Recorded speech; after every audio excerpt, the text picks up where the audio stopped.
आप सोच रहे होंगे 9 रूप तो देवी के होते हैं, फिर बहू? भाई बहू भी तो लक्ष्मी का रूप है।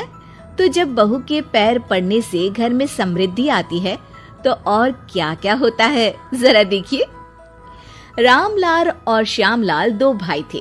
दोनों बड़े ही प्यार से साथ ही एक ही घर में रहते, लेकिन दोनों की बीवियों का रवैया एक दूसरे के लिए बिल्कुल ठीक नहीं था। एक दिन रामलाल की बीवी कहती है, अरे रमा, ये क्या कर दिया? सारा कचरा पूरे घर में फैला दिया।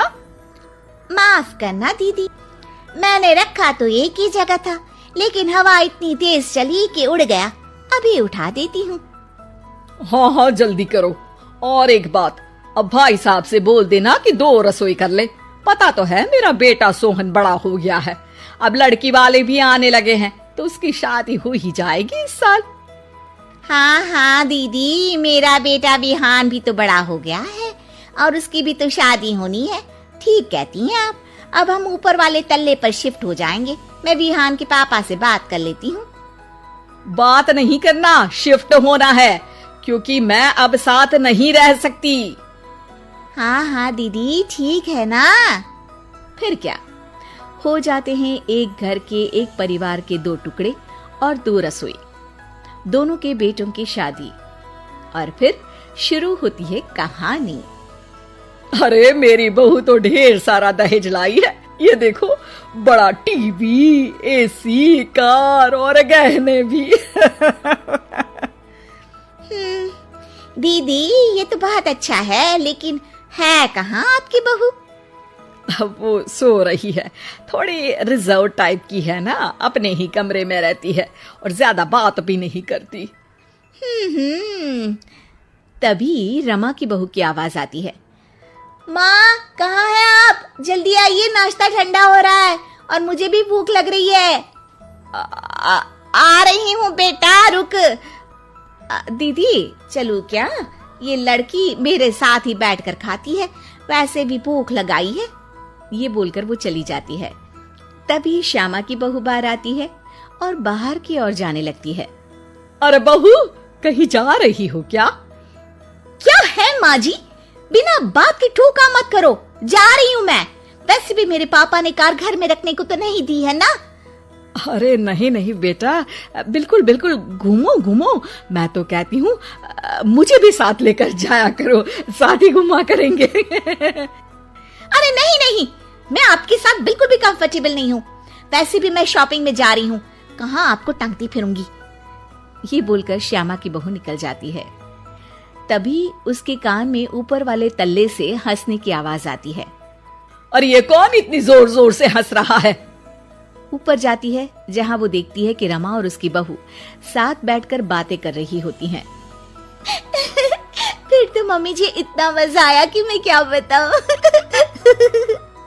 हाँ हाँ बहू, सुनने में ही हंसी नहीं रुक रही। तू तो वहाँ मौजूद थी। तभी दोनों की नजर श्यामा पर पड़ती है। अरे ताई जी आइए ना, आइए। वो उनके पैर छूती है और फिर चाय बनाकर लाती है। श्यामा अकड़कर कहती है, अरे नहीं नहीं, मैं चाय वाय नहीं पीती। बस हंसने की आवाज आ रही थी तो सोचा बता दूं कि टीवी की आवाज धीमी कर लो। अरे टीवी, वो देखो दीदी, धूल खा रहा है, वक्त ही नहीं मिलता देखने का। बहू के साथ वक्त कैसे बीत जाता है, इसकी बातें और किस्से कहानी किसी सीरियल से कम नहीं होते। श्यामा को खुशहाल रमा को देखकर जलन होती है। हाँ हाँ, मैं तो तंग आ जाती हूँ इतनी सारी बातें करके, मुझे तो सुकून पसंद है।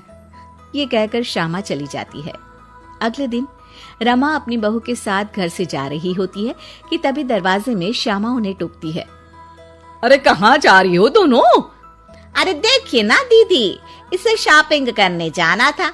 मैंने कहा अकेली चली जा, तो कहने लगी मम्मी जी आप घर में अकेले बोर हो जाओगे ना, आप भी चलो हमारे साथ। अरे अब इस उम्र में तू कहाँ घूमेगी? अब देखते हैं दीदी, जहाँ ये लड़की घुमा दे। अब मेरी बहू भी कल गई थी कार चलाकर। हाँ। तभी रमा की बहू कहती है, ताई जी मुझे तो कार चलानी नहीं आती, लेकिन हाँ, इस सुहाने मौसम में मम्मी जी को स्कूटी की सैर करा देती हूँ। श्यामा का मुंह बंद हो जाता है। वो अपने कमरे में चली जाती है, जहाँ उसकी बहू बैठकर अकेली टीवी देख रही होती है। बहू, तू भी कुछ बातें किया करना, मैं अकेले अकेले बोर हो जाती हूँ। तो क्या मैं यहाँ आपको एंटरटेन करने आई हूँ? देखिए मम्मी जी, मैं तो सिर्फ ये कहना चाहती हूँ कि ये टीवी मेरे पापा ने दी थी, तो ये टीवी कल तक मेरे कमरे में लग जानी चाहिए, समझिए आप। ये बोलकर वो वहां से चली जाती है। श्यामा सोच लेती है कि वो अब ये सारी बातें अपने बेटे को बताएगी। शाम को उसका बेटा जब घर आता है, अरे देख बेटा, तेरी बीवी सारा दिन अपने कमरे में रहती है, न बात करती है न चित। मैं बूढ़ी सारा दिन भूत की तरह अकेली घूमती रहती हूँ घर में। अरे माँ, मैं क्या बोलूं? मैंने कई बार उसे बोला कि सबके साथ उठा बैठा करो, हंसा बोला करो और मिलकर रहो, लेकिन वो कहती है कि उसका मन ही नहीं करता। अरे क्यों मन नहीं करता है? ऐसा क्या हो गया? माँ, तुझे याद है उसके पिता ने कार देने से मना कर दिया था। कहा था कि उनके पास पैसे नहीं है, साथ ही तेरे सामने हाथ भी जोड़ा था, लेकिन कैसे तूने उसके पिता के साथ बुरा व्यवहार किया था। उन्हें कहा था कि पैसे नहीं है तो किसी भिखारी से शादी कर दो अपनी बेटी की। हाँ बेटा, तभी तो आज दरवाजे पर इतनी लंबी कार खड़ी है। बस माँ, तो अब तू उस कार से ही बात कर और उससे मन लगा, क्योंकि पिता के आंखों का आंसू आपकी बहू के दिल तक उतर चुका है और आपकी इज्जत उसकी नजर में। अब श्यामा को समझ आता है कि कुछ निर्जीव चीजों से घर भरने से अच्छा है कि सजीव चीजों से जिंदगी भरी जाए।